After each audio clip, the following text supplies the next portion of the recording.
Atomic Discipline, the Art of Doing the Hard Things. Introduction. Everything you want in life is currently being held hostage by your discomfort. The gap between the person you are and the person you want to become isn't a lack of intelligence, or a lack of resources, or a lack of luck. It is a lack of atomic discipline. We live in an era of frictionless living. We can get food, entertainment, and validation with a thumb swipe. But while our world has become easier, our minds have become softer. We have lost the art of doing the hard things, not because we are weak, but because we have forgotten how to negotiate with our own biology. This book is not about hustle culture or grinding until you burn out. It's about the science of consistency. It is about building a system so precise and so fundamental, so atomic, that discipline ceases to be a choice and starts to become your default identity.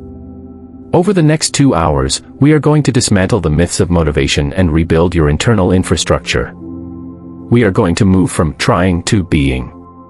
Welcome to Phase 1, the Psychology of Resistance. Chapter 1, Why Your Brain Hates Hard Work, the Biology of Laziness. If you have ever sat on the couch, staring at your running shoes or a blank document, feeling a physical weight preventing you from moving, I have news for you: your brain is working exactly as it was designed to. We often call this laziness, but in the world of evolutionary biology, we call it energy conservation. The survival trap. For 99% of human history, calories were scarce and physical effort was dangerous. Your brain evolved in an environment where doing the hard thing without a guaranteed immediate reward was a fast track to starvation. Your brain has a primary directive: survival through homeostasis. It wants to keep you exactly where you are because where you are is safe. It's warm, you're breathing, and you aren't being eaten by a predator. To your ancient lizard brain, starting a new business or hitting a personal record in the gym looks like an unnecessary risk. The prefrontal tug-of-war. Inside your skull, a civil war is being fought every single morning. On one side, you have the amygdala and the basal ganglia. These are the ancient parts of your brain that crave dopamine and anxiety discomfort. They want the cookie, they want the snooze button. On the other side, you have the prefrontal cortex. This is the human brain. It's the part of you that understands the long-term value of discipline.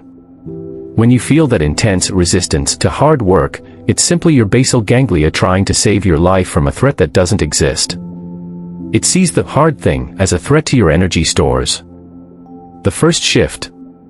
To master atomic discipline, you must stop viewing your lack of motivation as a moral failing. You aren't bad or weak, you are biologically normal. But normal does not achieve greatness. The first step to doing hard things is acknowledging that the feeling of resistance is actually the compass. If your brain is screaming no, it means you are moving toward growth. In this book, we don't wait for the resistance to go away. We learn to recognize it as the signal that the work has finally begun. Chapter 2, Killing the Motivation Myth, Why Feelings Are the Enemy. If you are waiting for the spark to hit you before you start your work, you aren't a high performer. You're a hostage. You're a hostage to a temporary chemical state called motivation. Motivation is a fickle guest. It shows up when the sun is shining, your coffee is perfect, and the goal feels new and shiny. But as soon as the weather turns, or the newness wears off, motivation packs its bags and leaves you alone in the dark. If you only work when you feel like it, you will never build anything of lasting value. The motivation trap. Most people believe in a linear sequence that looks like this: feel good, get motivated, take action. They think they need to feel the fire before they can move. But in the world of atomic discipline, we flip that sequence on its head. The true high performer's loop is: take action, see result, feel motivated. Action is the cause of motivation, not the effect. When you force yourself to do 5 minutes of a hard task, your brain sees the progress, releases a small hit of dopamine, and then grants you the motivation to do the next 10 minutes. The prefrontal cortex versus the amygdala. Think of your brain as a ship. Your prefrontal cortex is the captain, it knows the map and the destination. Your amygdala is a frightened, emotional passenger. When the captain says, "We're sailing into the storm because that's the way home," the passenger starts screaming. Most people let the passenger take the wheel. They say, "I don't feel like it," or "I'm not in the right headspace."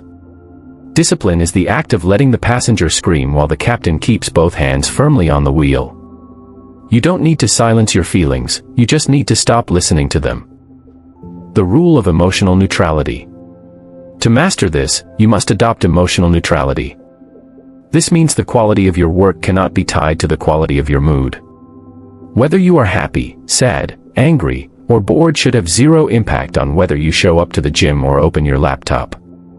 The hard thing doesn't care how you feel about it. It only cares that it gets done. In Phase 2, we will build the systems to make this easier, but right now, you must accept this truth: feelings are a terrible compass for a life of greatness. Chapter 3, The Friction Audit, Identifying What's Slowing You Down. Discipline is often viewed as a test of willpower, a heavy lift where you just have to try harder. But trying harder is an inefficient way to live. Imagine trying to drive a car with the parking brake engaged. You can floor the gas pedal, and the engine will roar, but you won't go very far, and eventually, you'll burn out the engine. Most people live their lives with the parking brake of friction permanently pulled. The two types of friction. To build atomic discipline, you must perform a ruthless audit of your life to identify two types of resistance. Environmental friction, these are the physical obstacles between you and the hard thing. If your gym bag is buried in the back of the closet, that's friction. If your phone is on your desk while you're trying to work, that's friction. Cognitive friction, this is decision fatigue. If you sit down to work but have to spend 20 minutes deciding what to work on, you have already exhausted your mental energy before the task even begins. The path of least resistance. Your brain is a heat-seeking missile for the path of least resistance. If it is easier to check Instagram than it is to write a report, your brain will choose Instagram every single time. Discipline isn't just about being strong, it's about being smart. It's about reversing the friction.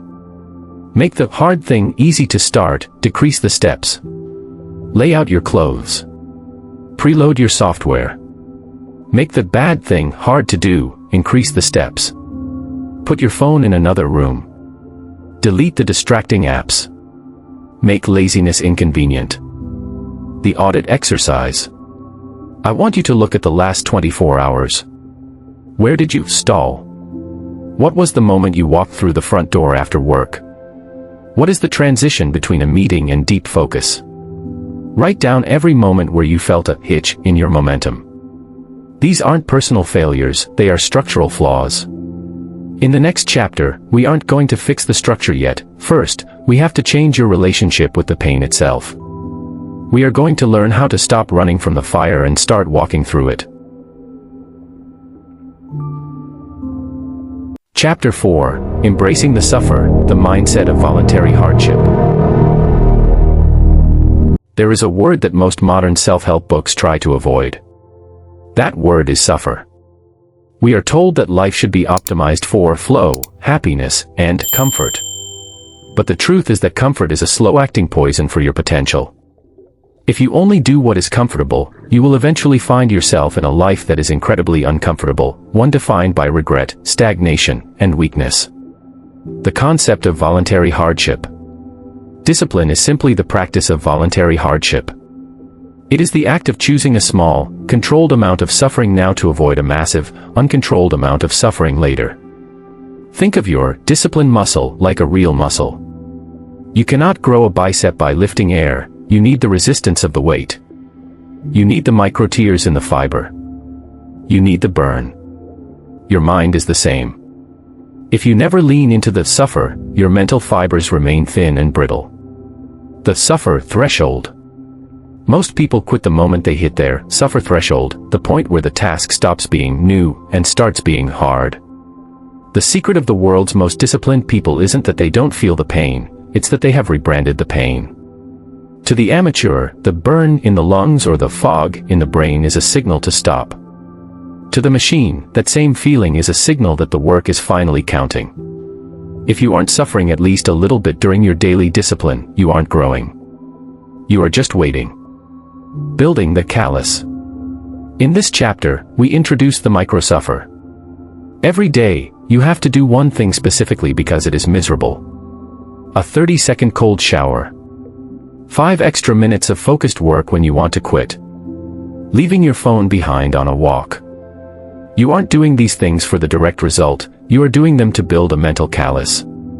You are training your brain to hear the "I want to quit" signal and respond with "noted."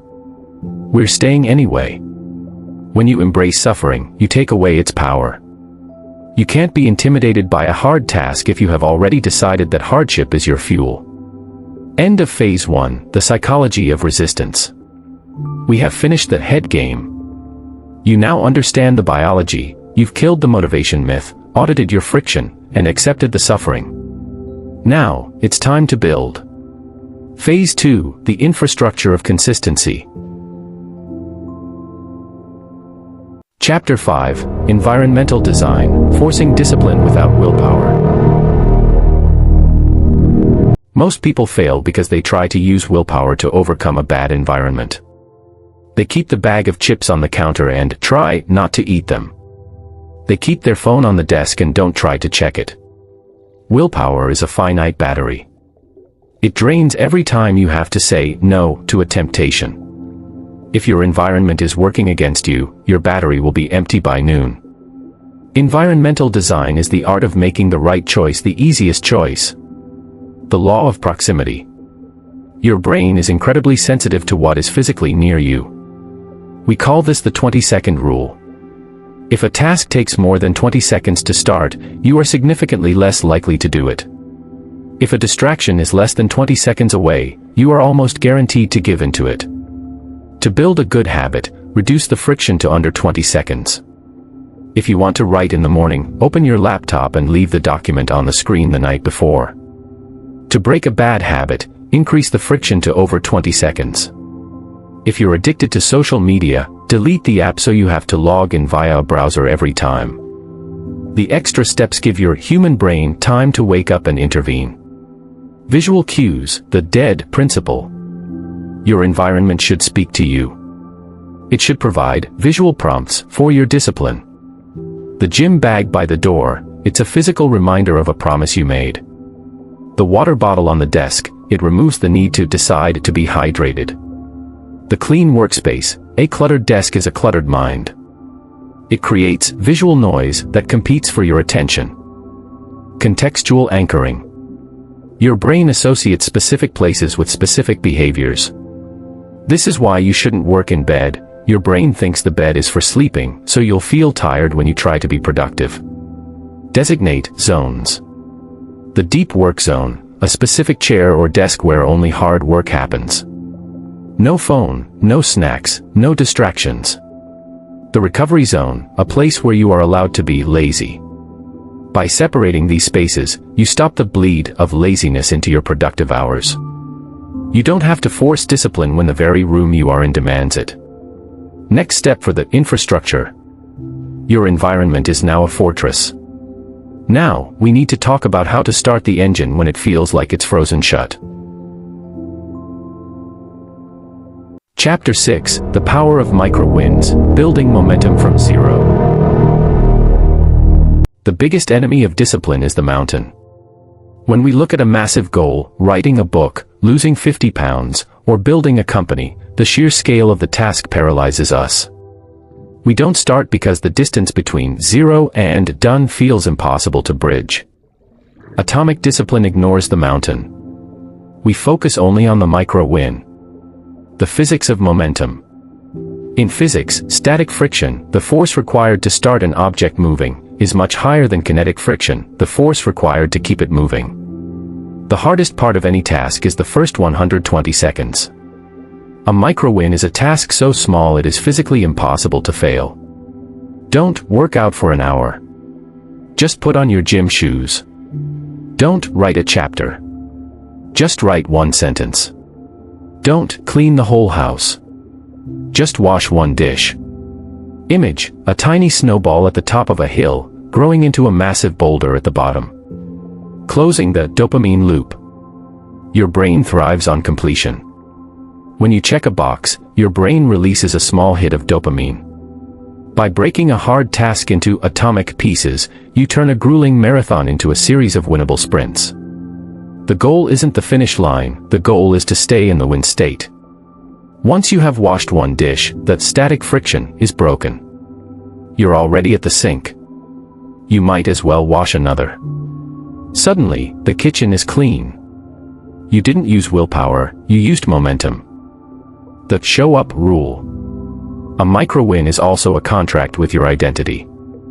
Even on your worst days, you must achieve the micro-win. If you are sick, tired, or overwhelmed, you still put on the shoes.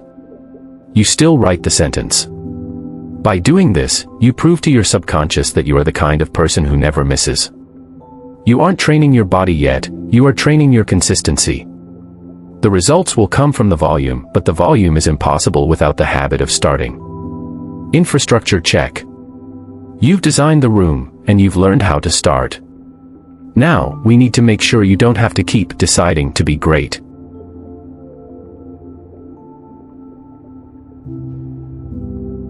Chapter 7, Rule-Based Living, Replacing Decisions with Systems. Every decision you make is a leak in your fuel tank. If you wake up and have to decide if you're going to work out, what you're going to eat, and when you're going to start your deep work, you have already lost. This is called decision fatigue. By the time you actually sit down to do the hard thing, your executive function is depleted. Atomic discipline is built on rules, not intentions. The if-then architecture. High performers don't hope they'll make the right choice, they pre-program the choice using implementation intentions. You must turn your life into a series of algorithms. If it is 7 a.m., then I am at my desk with a glass of water. If I feel the urge to check my phone during work, then I will take 10 deep breaths instead. If a colleague offers me a donut, then my default answer is no, thank you. When you create a rule, you remove the negotiation. There is no should I or can I.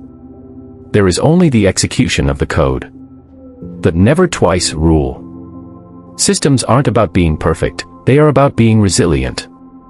A core rule of atomic discipline is the never twice rule. You are allowed to miss a workout. You are allowed to have a cheat meal. You are human. But you are never allowed to miss twice in a row. Missing once is an accident. Missing twice is the start of a new, bad habit. This rule acts as a guardrail that keeps your system from derailing entirely. Automating the mundane.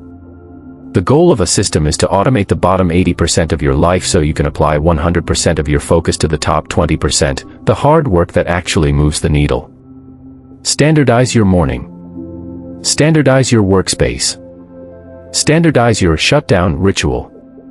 Image, a flowchart showing a decision tree being simplified into a single straight line. When your life is rule-based, you don't need to be strong because the system is doing the heavy lifting for you. You aren't choosing to be disciplined, you are simply following the protocol. The final infrastructure step. We've built the rules. Now, we need to burn the ships. We need to make sure you can't quit even if you wanted to.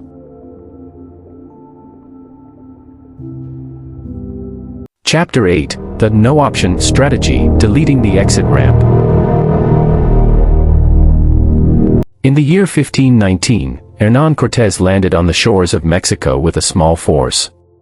To ensure his men wouldn't retreat when things got difficult, he gave a famous, brutal order: burn the ships. By destroying the only way home, he deleted the exit ramp. His men were forced to move forward because there was literally no other option. Atomic discipline requires you to burn your own ships. The psychology of the exit ramp. As long as your brain knows there is a plan B, a way to quit, a way to sleep in, a way to procrastinate, it will subconsciously lobby for that plan the moment the work gets hard. The no-option strategy is about creating forced commitment. Tools of the no-option strategy. Financial stakes. Use commitment contracts. Use a service like Stick or a pact with a friend where, if you fail to hit your goal, you lose $100. The pain of losing money often outweighs the discomfort of hard work. Public accountability, tell the world, or a trusted group, exactly what you are going to do and when. Humans are social animals. We are biologically wired to fear the loss of status that comes with breaking our word. Physical locking, if you need to focus, put your phone in a timed case safe, a lockbox that won't open for 2 hours. If you don't have the phone, your brain eventually gives up the struggle and accepts the work as the only source of stimulation available. Image, a soldier standing on a beach looking back at a burning ship, with a single path leading forward into the jungle. The power of I don't versus I can't. There is a massive psychological difference between saying, I can't eat that, and, I don't eat that. I can't implies a struggle of willpower against an external restriction. It leaves the exit ramp open. I don't is a statement of identity. It's a closed door. When you delete the option to quit, you actually experience a strange sense of relief. The war in your head stops. When there is no choice, there is no stress. There is only work. End of Phase 2, the infrastructure of consistency. Your system is now locked. You have the environment, the momentum, the rules, and the commitment. But life isn't lived in a vacuum. Phase 3 is about what happens when the real world starts punching back. Phase 3, navigating the trenches. Chapter 9, the 48-hour rule, how to bounce back from a slip-up. Perfectionism is the silent killer of discipline. Most people have an all-or-nothing mindset. They hit a 20-day streak of waking up early, then one morning they sleep in. They feel the guilt, they feel like a failure, and they say, well, the streak is broken. I might as well enjoy the rest of the week off. This is called the what the hell effect. Atomic discipline is not about never falling, it's about how fast you get back up. The 48-hour deadline. The 48-hour rule is simple. You are never allowed to let a slip-up last longer than 48 hours. A single miss is an anomaly. A second miss is the beginning of a new, destructive habit. You have a 48-hour window to reclaim your identity before the laziness starts to feel like the new normal. Image, a calendar where one day is marked with an X, the miss, and the following day is circled in bright gold, the recovery, dot. The anatomy of a re-entry. When you slip up, do not overcompensate. If you missed a 1-hour workout, do not try to do a 3-hour workout the next day to make up for it. This leads to injury and burnout. Just return to the protocol. The goal of the 48-hour rule is to minimize the total days lost in a year. The person who works out 300 days but misses 65 scattered days is infinitely more disciplined than the person who is perfect for 30 days and then quits for the rest of the year. Forgiveness as a tool. Guilt is a heavy weight that makes the hard thing feel even harder. If you spend all your energy beating yourself up for yesterday's failure, you won't have any energy left to win today. Adopt a memory-less approach to discipline. Once you hit the 48-hour mark and get back on track, the past no longer exists. There is only the current atomic task in front of you. Ready for the deep dive? Now that you know how to handle failure, we need to talk about how to handle the work itself. Most people work, but they aren't actually working. Chapter 10, Deep Work versus Shallow Motion, Mastering True Focus. There is a dangerous trap in the world of productivity called shallow motion. This is the act of doing things that feel like work, answering emails, attending meetings, organizing your desk, but don't actually move your goals forward. Shallow motion is a form of procrastination. It's easy, it's comfortable, and it provides a fake sense of achievement. Deep work is the opposite. It is the ability to focus without distraction on a cognitively demanding task. The law of intensity. High-quality output is governed by a simple equation. High-quality work equals time spent times intensity of focus, $. If your intensity of focus is 0 because you're checking your phone every 5 minutes, it doesn't matter if you sit at your desk for 10 hours, your output will be 0. Atomic discipline is about maximizing the intensity variable. The cost of task switching. Every time you check a notification, you pay a switching bolt. It takes your brain an average of 23 minutes to return to a state of deep focus after a single interruption. If you check your phone 3 times an hour, you are never in deep focus. You are living in a state of attention residue, where part of your brain is still thinking about the last text message while you're trying to solve a complex problem. The 90-minute block. To master deep work, you must schedule atomic sprints. The ritual: clear your desk. Phone in a different room. Headphones on. The time: 90 minutes. This is the natural limit of human high-intensity focus. The goal: one single, difficult task. No multitasking. No quick checks. Protecting the fortress. Deep work is a rare and valuable skill in the modern economy. Because it is hard, your brain will try to escape into shallow tasks. You must guard your deep work hours with your life. This is the hard thing that creates the most value. If you can master 90 minutes of pure, uninterrupted intensity every day, you will outperform 99% of people who work busy 8-hour days. The social challenge. Deep work requires isolation, but we live in a world of people.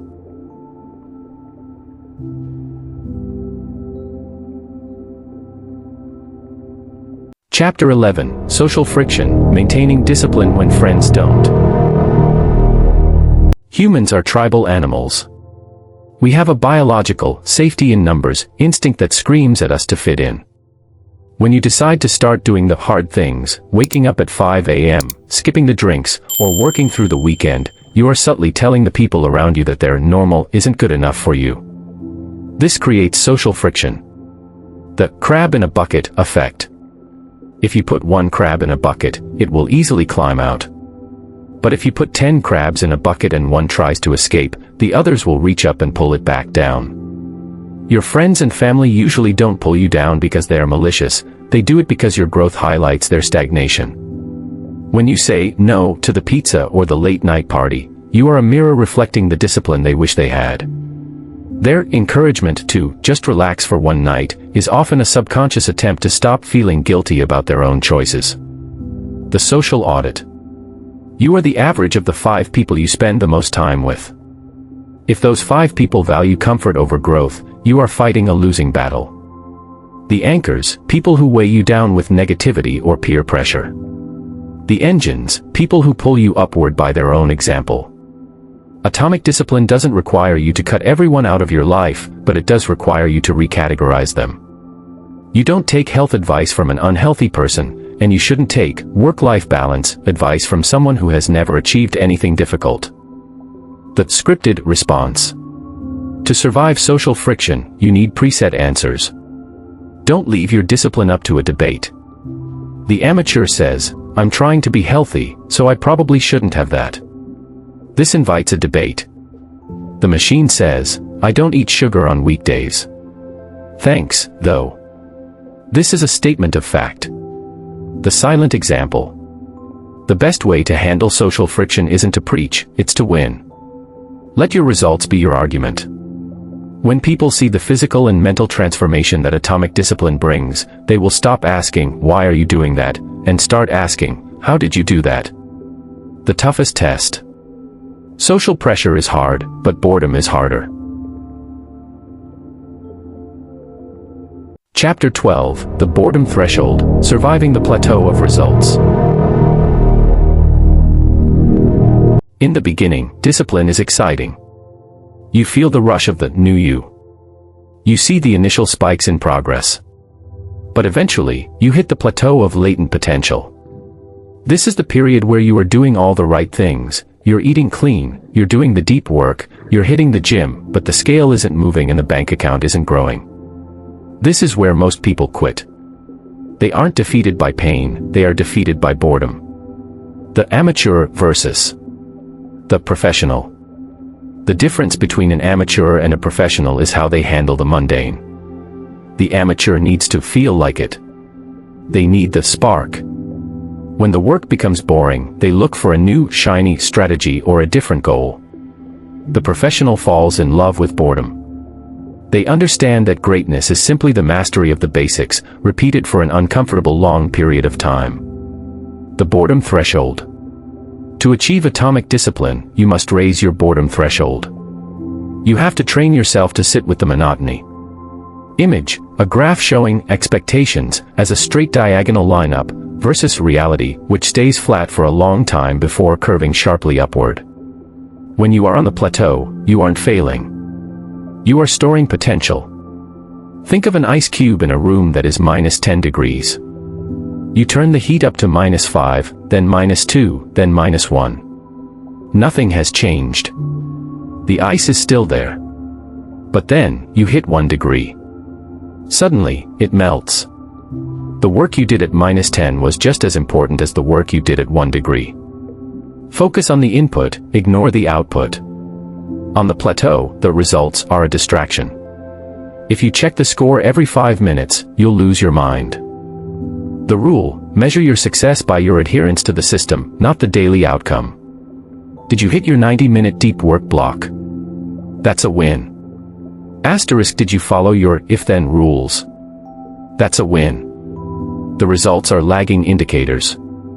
They are a ghost of the work you did 6 months ago. To survive the trenches, you must stop looking at the horizon and start looking at your feet. Just one more step. Just one more rep. End of Phase 3, Navigating the Trenches. You've survived the slips, the distractions, the social pressure, and the boredom. You are no longer just disciplined, you are becoming a machine. Now, in the final phase, we learn how to sustain this for a lifetime. Phase 4, Becoming the Machine.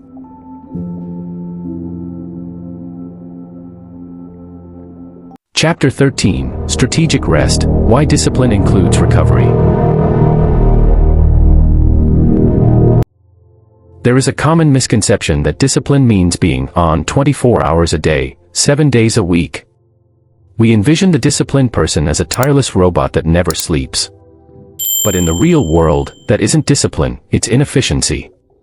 If you run an engine at a red line for too long, it explodes. True atomic discipline isn't just about the strength to go, it's about the wisdom to stop. The dichotomy of stress and recovery. Growth doesn't happen during the hard thing. Growth happens during the recovery from the hard thing. In the gym, you don't build muscle while lifting, you tear it. You build muscle while sleeping. In deep work, you don't synthesize new ideas while staring at the screen, you do it while walking or resting. Passive rest versus active recovery. Most people confuse distraction with rest. Passive rest is scrolling through social media or watching TV. This does not recharge your brain, it actually creates cognitive clutter. Active recovery is a disciplined choice to restore your system. This includes quality sleep, the non-negotiable foundation of willpower. Physical movement, a walk without a podcast or phone. Total disconnection, scheduled time where you are unreachable. The work hard, rest hard rule. Discipline is binary. When you are working, you are 100% locked in, Chapter 10. When you are resting, you must be 100% locked out. The most dangerous state to be in is the middle gray zone, where you are too distracted to work effectively, but too guilty to rest deeply. This leads to chronic burnout. By scheduling your rest with the same intensity that you schedule your work, you ensure that when it's time to perform, you have a full tank of atomic fuel. Rest is a weapon. The machine does not look at rest as a luxury or a sign of weakness. The machine views rest as a maintenance protocol. You rest so that you can remain dangerous. You rest so that your discipline remains sustainable for decades, not just weeks. Ready to multiply your results. Now that you are recovered, it's time to take your output and scale it.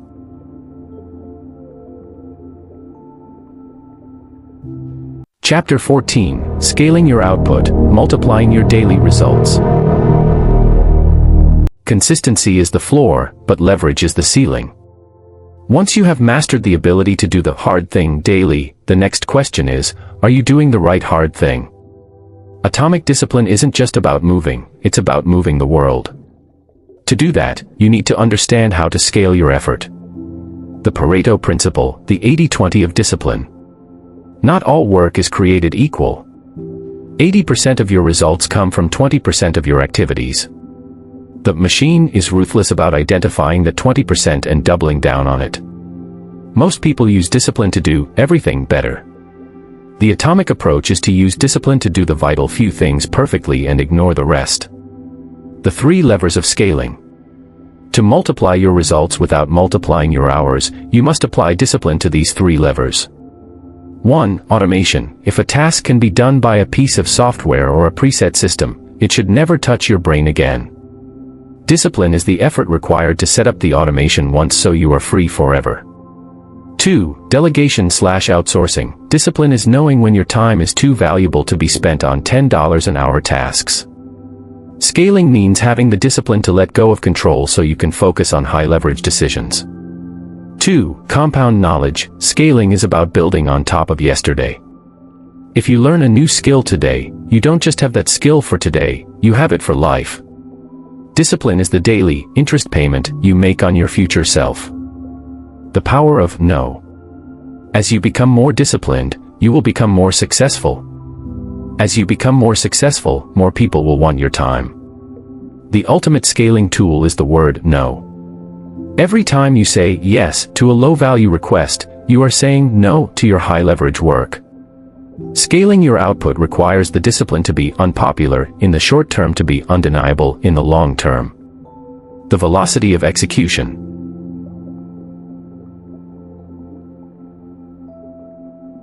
Chapter 15. The Identity Shift, from Trying to Being.